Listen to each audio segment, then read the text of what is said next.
What is this structure off in the distance? Is it the Tower of Pisa before it was leaning? Is it a skyscraper? Or is it an old monolith? Nope, it's just the boxes we're opening this video.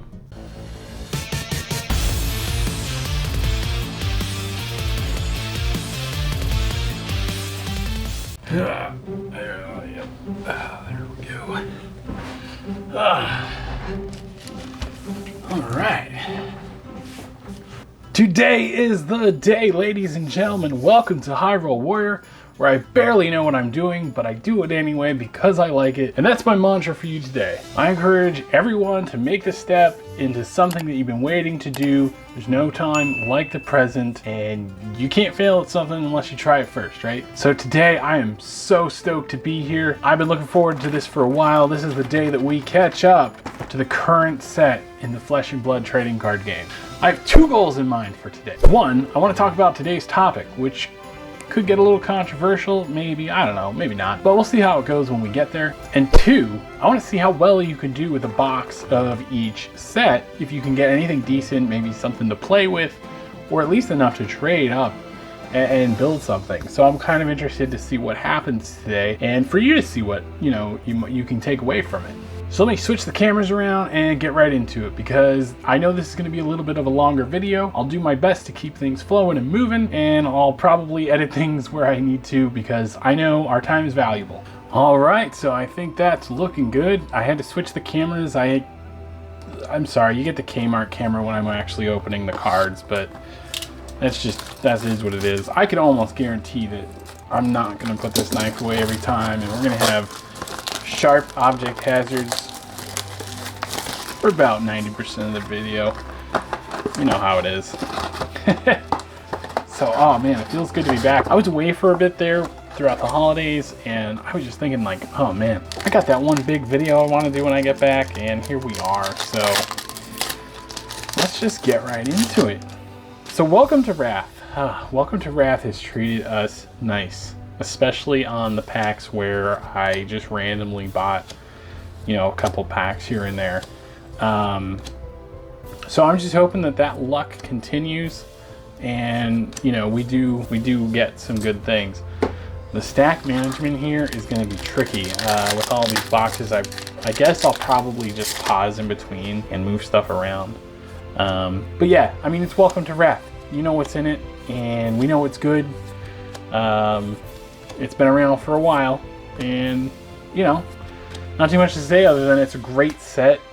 I would have expected it to be kind of awkward or something, being that it was the first set of the game, but no, it's clear that the 7 years plus that those developers at Legend Story put into this, is shining in the first set.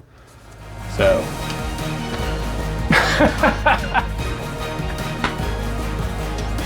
Alright, so we're starting out strong. Usually starting out with an L is a bad thing, right? Like, it's a loss. No, and this is a legendary. And that right there is calfskin leather. So I think that almost completes the equipment that we need to do the high roll deck with the brute and the the roll actions. So, wow. I might not have even gotten sleeves out for this, so give me 1 second, because we definitely need those if our boxes are gonna throw legendaries at us on the first couple of packs. Wow. That's great. Oh, brother. So how do I pick up from there? Well, I think it's a good time to talk about the topic of today's video, and I was very excited to bring this discussion into the video. Ooh, Iron Song Determination, a good warrior card, right? Supers, I haven't seen Supers in a little while because the later sets got rid of them. But yeah, talking about today's topic is, I said controversial, it's probably not really controversial, but it's basically why I chose Flesh and Blood as now my primary trading card game. It's my focus, and it's my primary game out of all the trading card games that I've played, and this is after 15 plus years of playing, collecting, occasionally investing. you know, so like just a little bit of a background, I did come into this game pretty blind, but in the overall scope of another, well, I have like 3 of these now, but it's a good card. I have some background. I played Pokemon, you know, from actually, realistically, it's more than 15 years. We're probably on the stretch of 20 or more. But you know, yeah, I've been around for a while, and I've played and collected the games on a pretty serious level. Oh, I'll take that for Warriors Valor Red though. So that's kind of where I'm coming from. The other thing is and I mentioned this in the Future of Hyrule Warrior video, is that my daily life involves working on, you know, some very, you know, large scale projects and things like that. Mostly dealing with consumer products, and you know, that the realm, and I love my job. Part of the reason why we only get so many videos out per month, you know, I told myself when I started this that, you know, there's no way anything that I could do on YouTube or otherwise that will take priority. So, you know, my free time, it's really just weekends and late at night that I'm doing these videos and editing them. But yeah, so all that blabbing just to say that, you know, I work with consumer products and making sure that the work that we do, you know, as a company, as a community, as an environment, is, you know, a positive and rewarding space for everybody that's involved. So what I'm basically getting down to is that, you know, I work in a Tome of Fandle, another one. Oh, that's great. That is fantastic.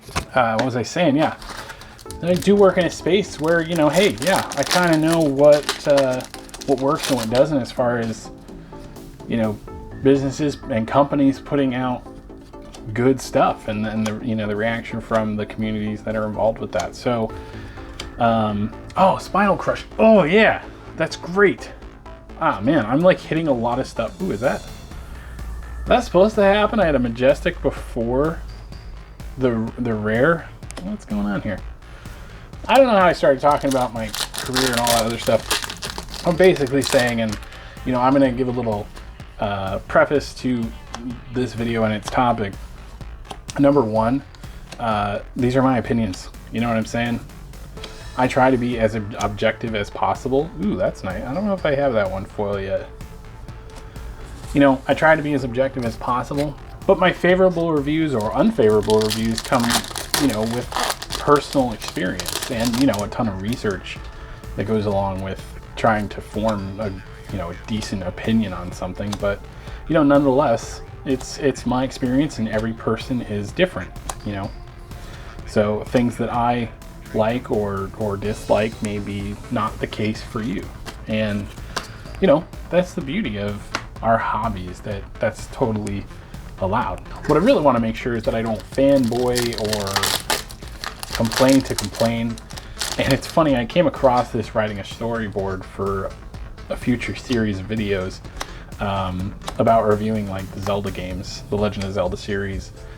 And I guess I didn't realize how much of my, you know, affinity to those games came from personal love and nostalgia at the time and things like that.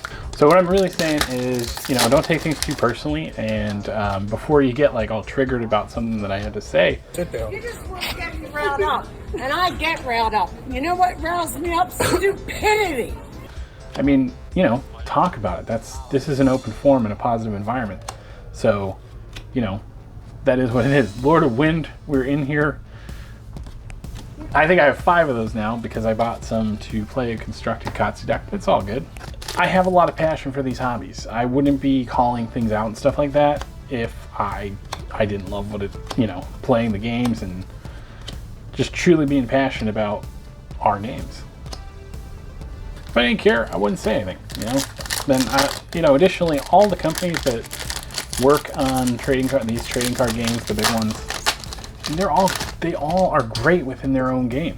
So this is definitely not going to be, you know, Flesh and Blood is better than ABC game. That's not the point here. It never was.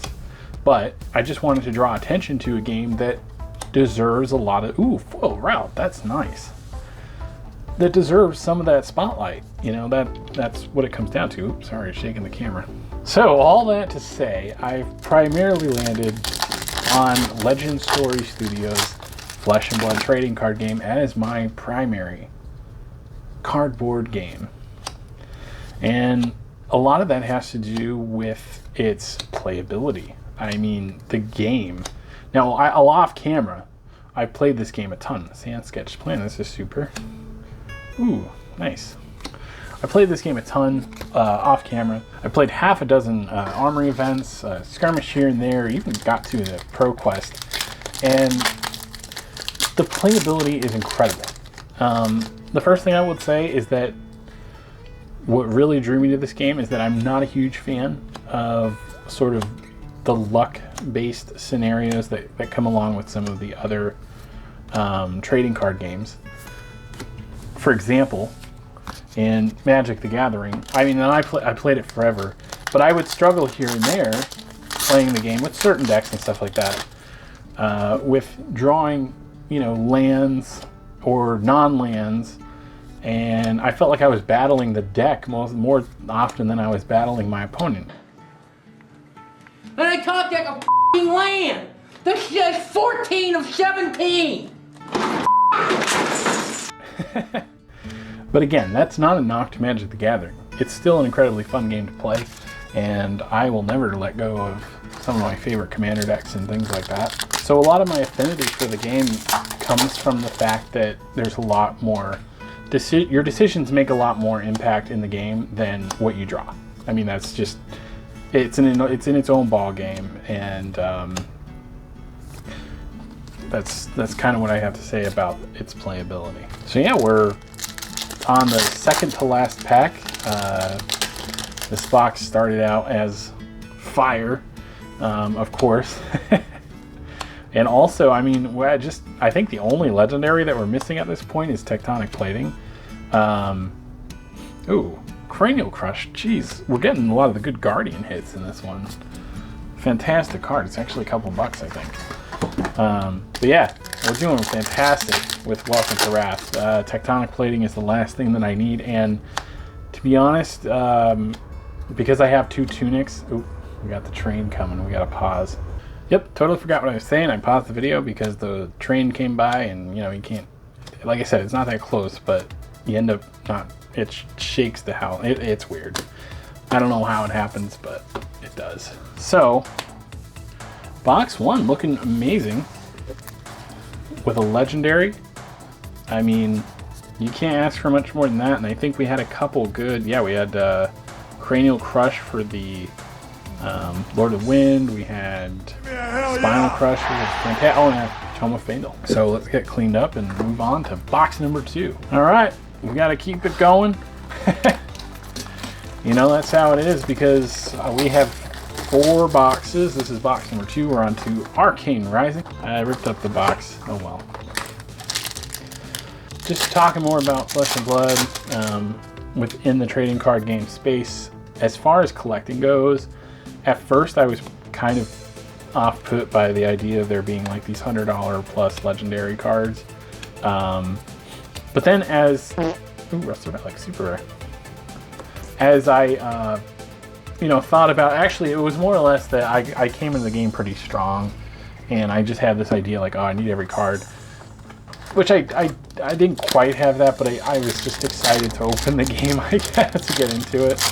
But the truth is, there's not a ton of them that you need, especially if you're like only working on certain heroes and stuff like that. And you just have to give yourself some space to, another super Tome of the Arcanite. You have to give yourself the space to work up to those legendaries, and they'll happen over time as long as you know, slowly open up the product, which you could see. I might have some extra luck or something because you're all here with me and that kind of thing, but you know, they'll come around. They will come around. But from a collecting stance, one of the most important things is, for me at least, if I'm collecting something, speaking of art, It has to look good, and Flesh and Blood is literally one of the best looking games out there. Not just trading card games, I mean, and as far as games being an art, I mean, they hit it out of the park. The quality is good, and the art is good, and the foils look fantastic. Some of them being like subtle, some of them, you know, having a little bit more detail. The cold foils. Let's just talk about cold foils for a second. I'm actually going to grab one because I was fortunate enough to win one from an armory kit, and I think it was a skirmish or something. I don't know. But let me show you those. I'll just do a quick comparison, you know, not to make this video any longer, but hey, it is what it is. So this is Oldham's normal foil. Now, it looks fantastic. The foiling is done so well. They really pop all that, right? Now this is Oldham's cold foil. I mean, look at that. That is insane. Here's a little side by side. So yeah, of course, you know, the picture, and they're very different, which makes them both collectible in their own right. You know, so like obviously the foiling and the rainbow happens throughout the card, whereas the cold foil is basically the card frame, right? But holy gee, like look at how great they look. Here's Lexi Livewire's cold foil from the I think it's, what was it, Nationals, and then this is a Galaxy Black cold foil that I won from an armory event. Oldham was from a skirmish. Actually, let me show you that. let's keep it going. So the game looks really good, and I love building up the collection. I just realized my microphone all the way over there. That's gonna sound like crap for a few seconds. Ah, well, what are you gonna do? Yeah, we'll take a quick second to actually look at what we're opening. Spark of Genius, where were you? I needed you when I was building Dash. I had to buy that card. Actually, I didn't buy that card. I traded for that card. But yeah, not even just the cards themselves, like the peripheral stuff that comes with Flesh and Blood, the playmats. I don't know what it is that makes them so desirable, but they look really, really good. Oh, that is a nice foil. Look, see what I'm saying? Like, just the regular foils, they pop. I mean, they look great. The art in general, you could pick up any of the cards and you could say, wow. You know, they described a scenario in full detail to an artist, and that artist poured their heart and soul into that art. And that's how, I mean, you know, I even looked at the process for like applying. It's very open, and it looks really like stress-free, which is really nice. As far as like being an artist for the Flesh and Blood TCG, I don't know why I just pulled Plunder on now. Whatever. Especially probably pulling the foils out. It be what it be, right? But yeah, I mean the game, there's not much more to say other than it looks really good, and that's a big reason why I collect it, and it's easy to collect. I'll take a break away from my script and ask how you're doing. You know, how's life treating you? I hope that everything is good. You know, life gets tough sometimes, you know what I'm saying? And sometimes you just gotta sit back and play a game, whether it be a video game or a trading card game like this, you know, and get away. That's a lot of times why we play these things. Or, you know, like, you know, you're somewhere in between like me as a hobby.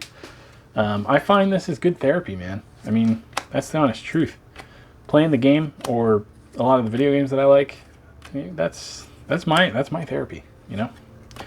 And there's nothing wrong with that. Getting back to the actual game though, just flapping the card packs all over the place. There's a gigantic disaster underneath my desk. That's alright. We'll get to that later. That is a later problem, not a now problem. Our now problem is going to be pulling a legendary from Arcane Rising, because I think we only have one. Yeah, Echo Foundry Heart. That is the only legendary that we have from this set.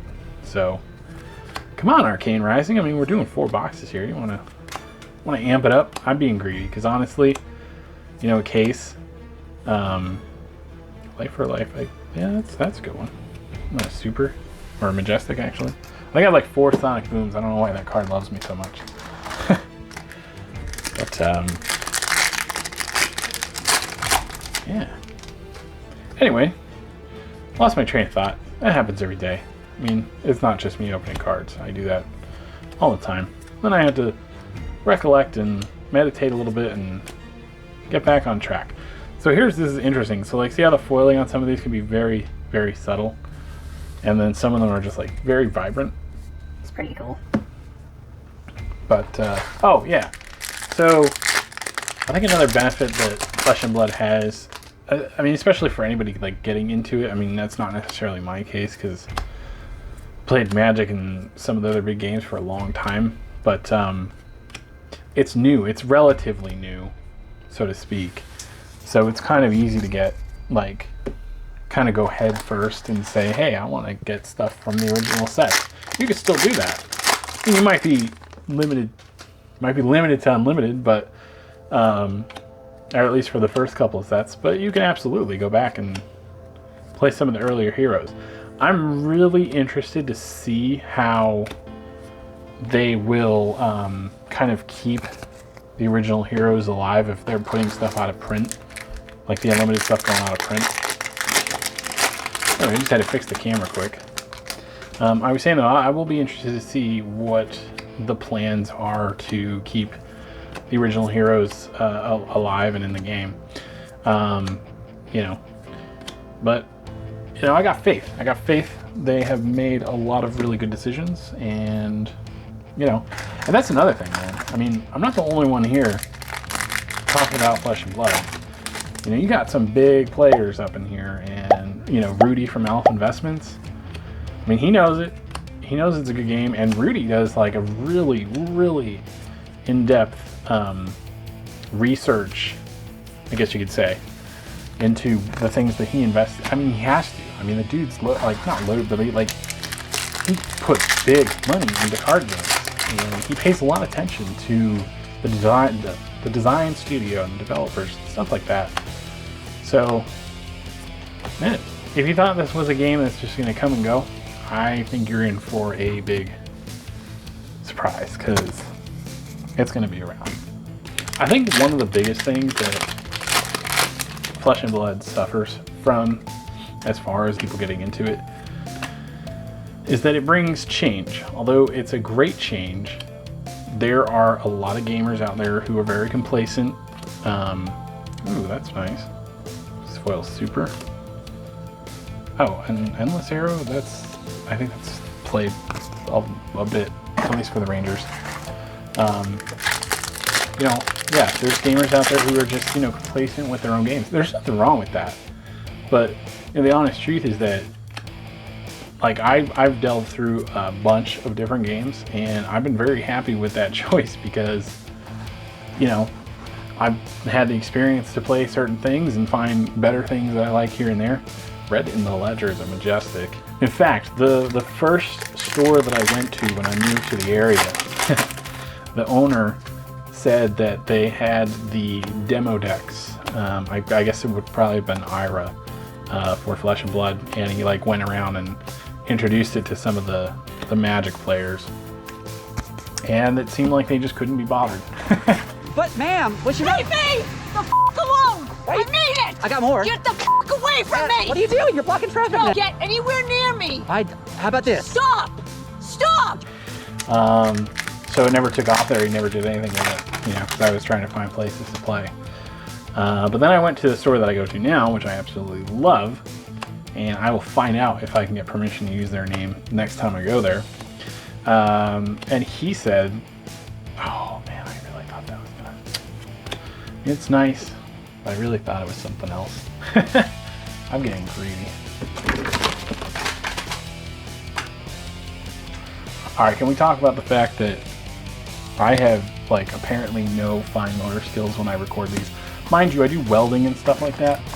I just dropped that entire stack of cards everywhere. I'm gonna have to take a break after this box. My mouth is all like it's cotton or something. I don't know. Yeah, with the current store that I go to now, the owner is he's very involved with the players, and he basically was like, yo, listen, you gotta try it, you gotta play this game.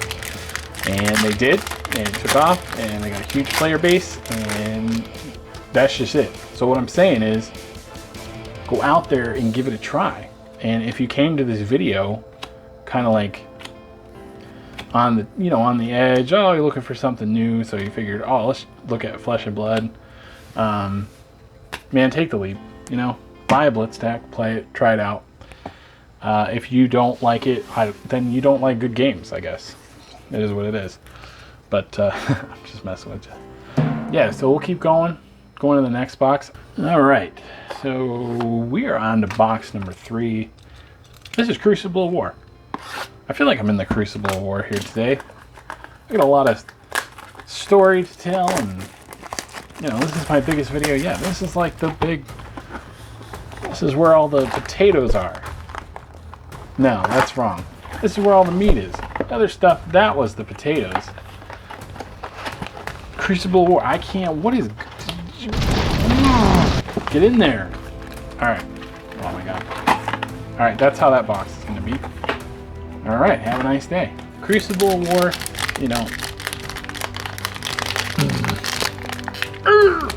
I'll be right back. I'm done with these packs.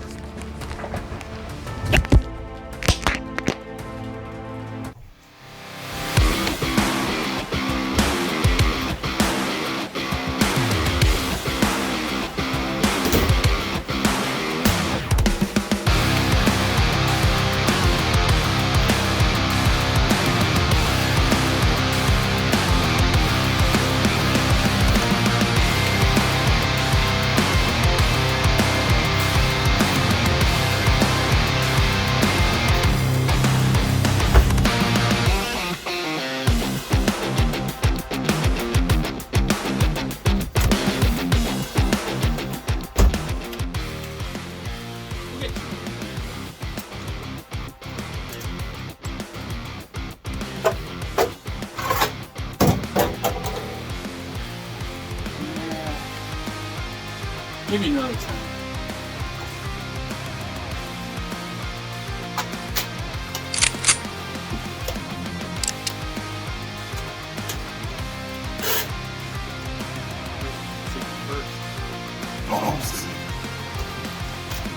Yeah, you want to open it?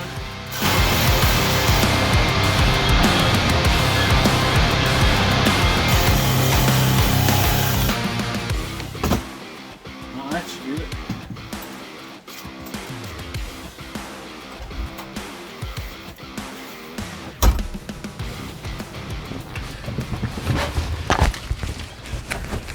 Alright, that got it open. So now we're done with that. Broke a sweat there.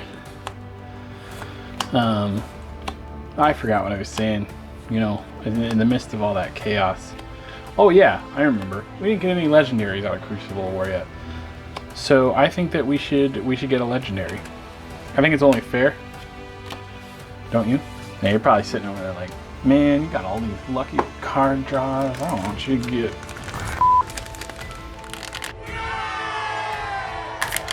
Maybe we'll edit that out. Anyway. So, yeah, Crucible of War. I think Shyana is still pretty high up there. I kind of forgot how the packs worked for some reason. It's actually been a while. I think I went 1, 2, 3 on the episodes for Crucible of War. Come on, what am I doing? Seriously, zero finesse when I open these cards. Hopefully this video isn't like an hour long, because that would suck for you to watch me for an hour. I mean, yeah, I'm sorry. So I'm gonna start picking up the pace, because I did see, ooh, Mangle. That is a played card, so I'm going to keep that out. Yeah, we gotta start rolling through these. Come on. Alright, so I don't know what else we actually need out of crew right now. I mean, I'll take anything that's good or decent. Obviously, there's like a ton of equipment, equipment, weapons, that kind of thing. But again, it's a supplemental set to the first 2 sets, so if I'm not currently looking or building from those sets, then, you know, crew is only going to have so much value, for me at least. But, you know, we'll take what we can get. That's the name of the game. Don't get greedy and appreciate what you can get. And I think I'd like some feedback as to how terrible I open up every one of my packs to reinforce. I do like that though. Help me get better. I think I need to go to like Pack Openers Anonymous or something. That's a bad joke. That was pretty bad. You know, maybe you can forgive me for that. When I'm talking off script here, obviously I am just a endless waterfall of knowledge and humor. But I'll tell you what though, you try to talk through an entire case and get back to me. I'm just kidding. Being a little salty. So, Data Doll Mark II, someone had actually challenged me to build that. There's a gigantic issue though with the fact that she is a blitz-only hero. And there's this issue when you try to play a Control Elite Mechanologist deck where you're dead by the time you can actually do anything in Blitz. You know, so that's kind of an issue. I don't know if anybody else has tried to build Data Doll. You can let me know if you did. Because, funny enough, there's like no deck lists out there. And I don't go solely off a deck list. I'm not full net decking nerd, but there's nothing wrong with that. But there's just none out there, so I don't even know what to really get for inspiration, other than taking a bunch of non-items and a bunch of items and throwing them in the deck and seeing what happens. If there was... Seriously? So, if there was an adult version, I would say that would be probably really, really good. That's probably why there isn't. But that would just be my guess. I remember, I think it was the first Crucible of War box that I did that I was like, yeah, Crucible of War. There's a bunch of reprints. Nah, there's like no reprints in this set. I think what I was thinking of maybe was that they reprinted the Ira cards a little bit. But yeah, I was just like, yeah, I saw all these cards in Welcome to Wrath and stuff, and obviously I was just... out of my mind. Heron's Flight. Majestic. There's quite a few in here, and I don't know which ones are good, which ones aren't. Oh, Spoils of War. If we can get another one of those, that would be pretty good. They are just absolute sauce in Dorinthia. Because that automatic... anything that gives things go again and it also does cool stuff. Oh, we already have this. So the second foil Skullhorn. Cool. It's a great looking card. And I should just be happy that we got a foil Majestic equipment to begin with. And I am. I think that's a good hit. We will take it. And the Sledge of... I'm just going to say it. I thought it was Sledge of Analheim. But realized after I read it that that's probably not what this company would have named one of their cards. So, you know, well, we could pretend, and that would be great. You know, can you imagine showing up at a tournament and just like, you just got beat by the Sledge of Analheim? That would be awesome. Alright, so we just jumped from PG to non-PG real quick. And, hey, It is what it is. We're gonna break boundaries at some point, right? Ah, my back is like, it's taking a toll, and it's mostly because of this weird posture that I have to sit in to open, like to look, to look through the phone camera and watch the cards, because I can't. I actually, when I'm looking down, I cannot see what's in my hands directly. I am looking through. Oh, Remorseless. Okay, all right, we'll take that. What was I saying? Yeah, I'm looking through the phone. I'm not looking at exactly what's happening. So I'm like, that was flattering, wasn't it? And this is the part of the video where like my voice starts doling out because I'm just like trying to talk and I don't know what to say. Because generally speaking, I'm a pretty quiet person. So trying to come up with stuff on the spot to talk to you is challenging. It was like, that was like one of the things I was, when I was deciding, hey, I'm gonna make a YouTube video. I was like, I don't know how to talk to people. It's funny that for, you know, my job, I actually have to do that, but, you know, in the real world, man, I don't know what to say. I don't know what to say to other humans. Now that might just be some like deep-seated anxiety or something, but I'm telling you the truth. See, Basic Instinct kicked in and I tried to open that the old-fashioned way. If I just listened to Tagative's comment earlier or sooner, I wouldn't have had to take in like a chainsaw to open up that first pack. But I forgot, you know. That's the honest truth there. Definitely gonna be taking a little drink ski, a little water after this box because my brain hurts and I see the time on this video now and I'm apologizing that it's gone on this long and I'm still kind of slow rolling. So let's not do that anymore. We got this last little bit to get through and we will be on our merry way. Wow, look at that. PSA 10 right there. All right, so I don't know why it took me so. Is that a flip? Yo, that. Well, Remorseless right there. That's good. That's good right there. Sorry. So I think we're gonna do that. Boom. Boom. That's how we're doing that.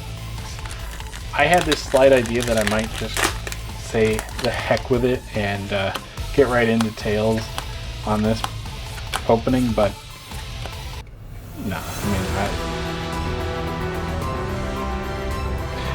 Courage of Blade Hold. Yeah, that's like the best one to get out of here.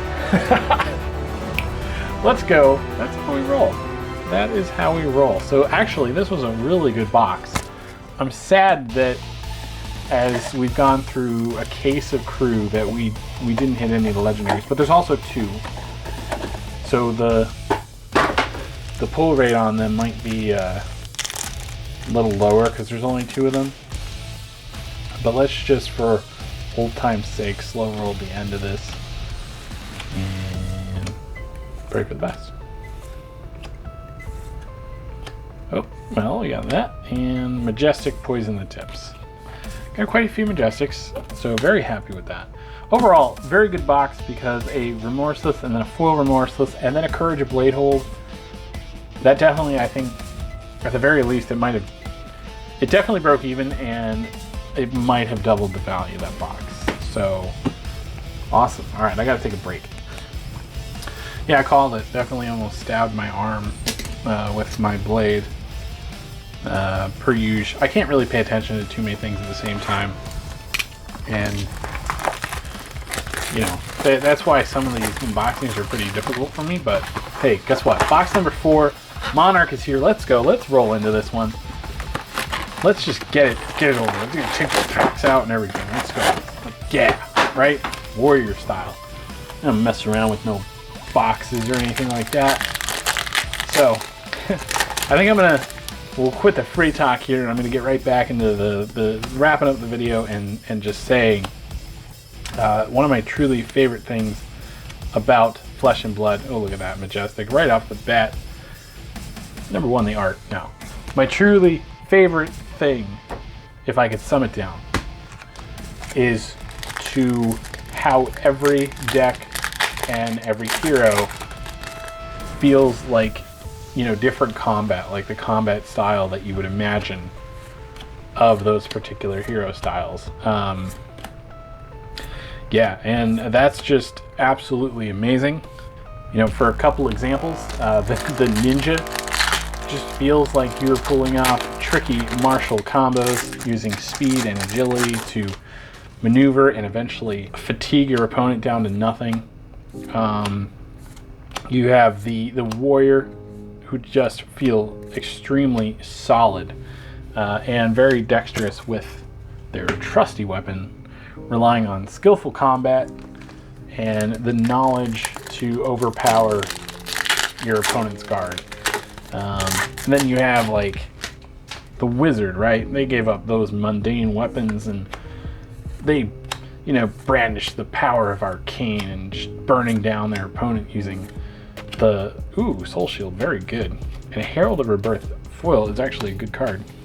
Like, you know, just those different play styles. Then you have like the Guardian, who just remains stalwart and patient until that very moment when they can just smite their opponent with a crazy blow, right? And then you got the Brute, who's just like smash. Yeah, the dynamics are there. They feel so diverse that it really puts you into those heroes' shoes. And that, you know, a lot of people don't even talk about the RPG aspect of the game, but it's real. It's there, and it's a big reason why I like it, for sure.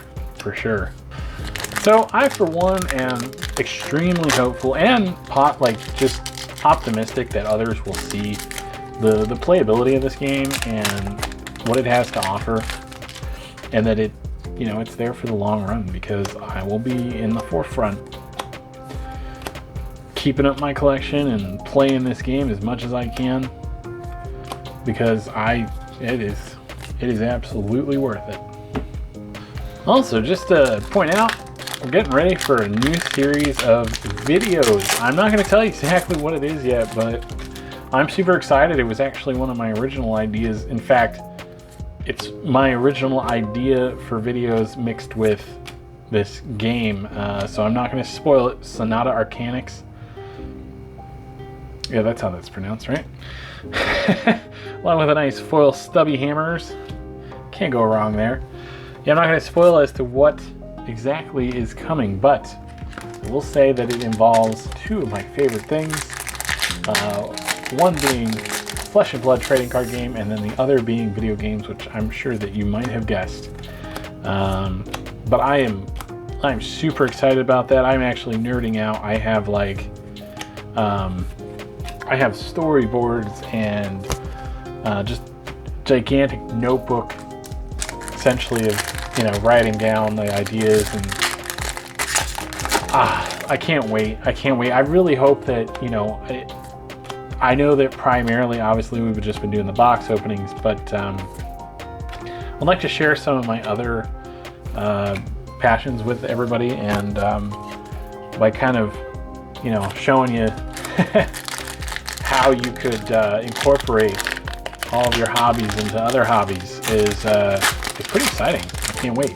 Yeah, so we're almost done. Well, we still got some. I'm not rushing us or anything like that, but you know, as we're wrapping up here, I think that Blue Captain's Call is a good card. I'd like to hear about your favorite part of Flesh and Blood. Like, what's your favorite thing? You know, we talked about here, I said about my favorite thing is the sort of the RPG aspect that the game carries, and how you kind of feel like you're playing a different hero every time, and that kind of thing. So I want to hear about what yours is. Is it certain cards, or, you know, just anything, really? I just want to hear about it. The other thing I'd like to know is, how did you find it? So I came across it because I played other games, obviously. Whenever a new trading card game comes out, I have to check it out, but it took me a while, you know, because, I mean, just from, let's be honest, financial standpoints, you have a couple of hobbies like this, they're not always, they're not always possible. Ooh, that's a majestic. That's a beautiful card. Look at that. Oh, great. That's what I'm saying. Look, not even foil, but the art, the border, the framing. It's just so good. Like I said, though, you know, how'd you find it? You know, what pulled you in, really? Because, for being quite honest, the game does a lot of self-promotion, like with, you know, us on YouTube and stuff like that. But there's not a ton of like marketing, which I noticed. And I mean, it's a smaller company, and I get it. And marketing is expensive, trust me. So word of mouth and you know, just the fact that the game is so good is what's kind of carrying it right now. You know, if they spent the time, ooh, look at that, foil celestial cataclysm. That's a majestic, played card nonetheless. Oh, that is a perfect hit. That is what we want to see. So I mean, that's the thing though. It's like the game has I'm proud of the game for making it this far, pretty much on the fact that it's a good game. And you know, but if they honestly, this game had a little bit of that flair, that marketing behind it that some of the other games had, and they might want to watch out. Might want to watch out, because this game would take over. That's just the way I'm looking at you. I'm looking at you. So yeah, let's. It's time to close this video out. My log time here is reaching an hour, and that is a lot of editing. That is a lot of editing. I'm gonna have so much fun with this. No, I'm just kidding. I love the editing part, but a large video like this might take a toll on my budget computer here.